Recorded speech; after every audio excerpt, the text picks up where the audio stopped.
मोदी सरकार के तीसरे कार्यकाल का आगाज। विदेशी मीडिया में छाया पीएम मोदी का शपथ ग्रहण। पाकिस्तान का पीएम मोदी की शपथ पर रिएक्शन। क्यों विदेशी मेहमानों को शपथ ग्रहण में बुलाया गया। नमस्कार, टर्निंग पॉइंट में आपका स्वागत है और मैं आपके साथ प्रिया बिस्ट। मोदी सरकार तीसरी बार अपना लोहा मनवाने के लिए तैयार है। नरेंद्र मोदी ने तीसरी बार देश के प्रधानमंत्री के तौर पर शपथ ली, लेकिन ऐसे में सबके मन में सवाल रहा कि आखिर विदेश से मेहमानों को बुलाने के पीछे की क्या वजह है। तो इसका जवाब भी अब सामने आ चुका है। तो चलिए सब कुछ आपको विस्तार से बताते हैं। हिंद महासागर क्षेत्र में चीन का दखल बढ़ता जा रहा है। श्रीलंका से लेकर मालदीव तक को वो अपने मायाजाल में फंसा रहा है, मगर भारत भी हिंद महासागर में चीन की हरकतों से अनजान नहीं है। यही वजह है कि पीएम मोदी ने जब तीसरी बार पीएम पद की शपथ ली, तब उन्होंने चीन की चाल को फेल करने का अचूक दांव चला। शपथ ग्रहण के दिन ही पड़ोसियों को साध कर पीएम मोदी ने अपनी बड़ी चाल चल दी। भारत ने श्रीलंका, मालदीव और बांग्लादेश के साथ साथ पड़ोसी देशों को शपथ ग्रहण में आमंत्रित किया। पीएम मोदी ने अपने शपथ वाले दिन ही दुनिया को कूटनीति संदेश दिया कि भारत के लिए पड़ोसी पहले हैं। पीएम मोदी का ये दाव हिंद महासागर क्षेत्र में चीन के बढ़ते प्रभाव को रोकने की दिशा में है। दरअसल भाजपा के नेतृत्व में 9 जून को एनडीए सरकार का शपथ ग्रहण समारोह हुआ। पीएम मोदी के शपथ ग्रहण के दौरान भारत के 7 अहम पड़ोसी देशों के राष्ट्राध्यक्ष भी शामिल हुए। पीएम मोदी के तीसरे शपथ ग्रहण समारोह में श्रीलंका, नेपाल, बांग्लादेश, मालदीव, मॉरिशस, भूटान और सेशेल्स को आमंत्रित किया गया था।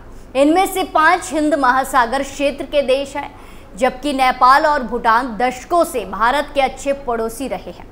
हिंद महासागर के ये देश भारत की समुद्री नीति के लिहाज से काफ़ी अहम है। अपने शपथ ग्रहण समारोह में इन देशों को बुलाकर पीएम मोदी ने कूटनीतिक मोर्चे पर दुनिया को बड़ा संदेश दिया। भारत के लिए पहले उनके पड़ोसी है। चीन की काफ़ी समय से भारत के पड़ोसियों पर निगाह है, चाहे वो श्रीलंका हो या मालदीव। चीन की चाल का काट। जानकारों की माने तो पीएम मोदी अपने पड़ोसियों को साधना चाहते हैं। वो चाहते हैं कि भारत के पड़ोसी देशों का झुकाव चीन की ओर अधिक ना हो, जैसा कि बीते कुछ समय में देखा गया।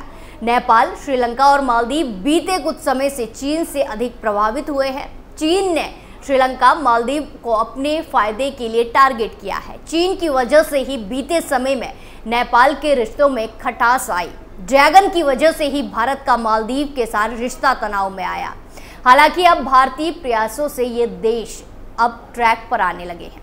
चीन इन देशों को कर्ज की जाल में फंसाकर हिंद महासागर क्षेत्र में अपना दबदबा बनाना चाहता है। अगर चीन अपने मंसूबों में कामयाब होकर भारत को चौतरफा घेरना चाहता है, यही वजह है कि भारत अपने पड़ोसियों से रिश्ते बेहतर कर उन्हें चीन से दूर करने में जुटा है। भारत के लिए पड़ोसी क्यों अहम? अब सवाल उठता है कि आखिर इसके पीछे भारत की क्या मंशा है। तो इसका जवाब है समुद्री सुरक्षा।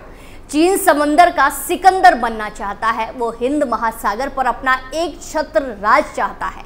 ऐसा करके वो समुद्री सुरक्षा को मजबूत करना चाहता है। वो हिंद महासागर क्षेत्र में अपना दबदबा बढ़ाकर भारत को घेरने की कोशिश कर रहा है।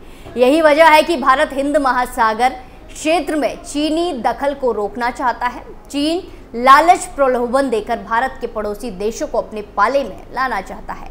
ये भारत के समुद्री सुरक्षा के लिहाज से काफ़ी ज़्यादा खतरनाक होगा। यही वजह है कि अब भारत की नज़र मालदीव, श्रीलंका, सेशेल्स, मॉरिशस और बांग्लादेश से रिश्तों को और ज़्यादा बेहतर करने पर है। मालदीव में चीन का दखल। हिंद महासागर के अहम देश श्रीलंका और मालदीव का इस्तेमाल चीन रणनीतिक लाभ के लिए करना चाहता है। चीन तो मालदीव में पोत के जरिए जासूसी रिसर्च भी कर रहा है। मालदीव में मोइजू की सरकार आने के बाद से भारत के रिश्ते तल्ख हुए हैं। मोइजू चीन के काफ़ी करीबी हैं। सत्ता में आते ही उन्होंने भारत को अपने सैनिक हटाने को कहा। हालांकि भारत से रिश्ते बिगड़ने का मालदीव को खामियाजा भुगतना पड़ा। टूरिज्म सेक्टर बुरी तरह से प्रभावित हुआ और मोइजू की मालदीव में खूब आलोचना भी हुई। वहीं सेशेल्स ने समुद्री सुरक्षा के संदर्भ में भारत प्रयासों का समर्थन किया है। समुद्री डकैती और अवैध मछली शिकार को रोकने में भारत के लिए सेलिश की भूमिका अहम रही है। वहीं श्रीलंका भी चीन से झुकाव कम होता दिख रहा है। भारत की आर्थिक मदद मिलने के बाद वो फिर पटरी पर लौट आया है, जबकि शेख हसीना के कार्यकाल में भारत और बांग्लादेश के रिश्ते काफी ज्यादा बेहतर रहे हैं। चीन को भारत का करारा जवाब। नरेंद्र मोदी ने 9 जून की शाम को प्रधानमंत्री पद की तीसरी बार शपथ ली। नरेंद्र मोदी को उनके तीसरे कार्यकाल के लिए चीन ने बधाई संदेश पहले ही भेजा था। इस बधाई संदेश पर भारत ने बीजिंग को 3 परस्पर मूल्यों, परस्पर सम्मान, परस्पर संवेदनशीलता, परस्पर हित की याद दिलाई, जिसका हवाला द्विपक्षीय संबंधों में सामान्य स्थिति बहाल करने के लिए बार बार दिया गया है। चीनी विदेश मंत्रालय और भारत में चीन के नवनियुक्त राजदूत जू फाइहोंग ने लोकसभा चुनाव के नतीजों के बाद प्रधानमंत्री पद के लिए मनोनीत नरेंद्र मोदी को बधाई दी थी। चीन के बधाई संदेश पर भारतीय विदेश मंत्री के प्रवक्ता रणधीर जायसवाल ने सोशल मीडिया पर एक पोस्ट में कहा कि आपसी सम्मान, आपसी हित और आपसी संवेदनशीलता के आधार पर भारत चीन संबंधों को सामान्य बनाने की दिशा में प्रयास जारी रहेंगे।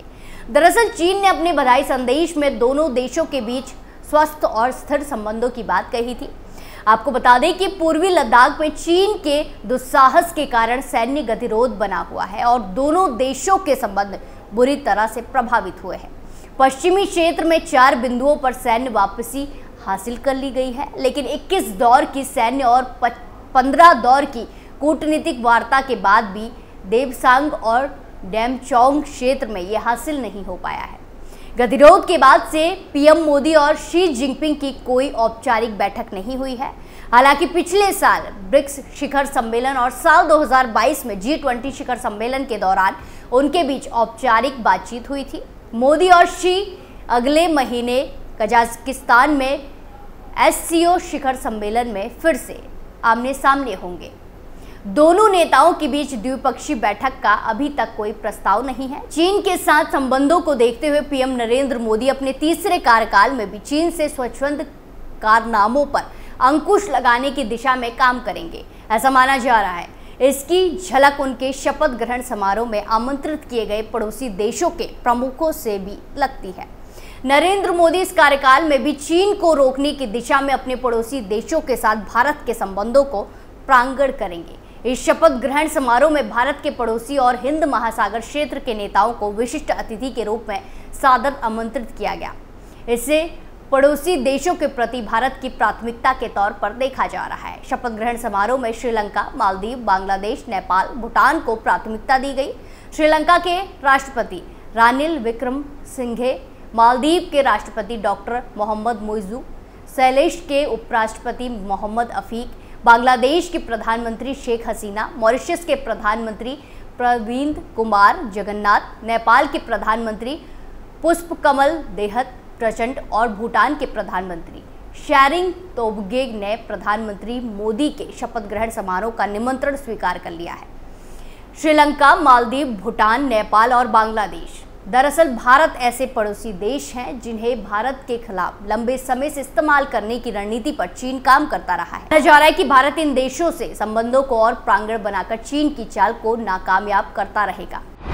विदेशी मीडिया ने क्या कहा, वहीं दूसरी तरफ दुनिया का मीडिया पीएम मोदी के शपथ ग्रहण को एक दुर्लभ क्षण बता रहा है।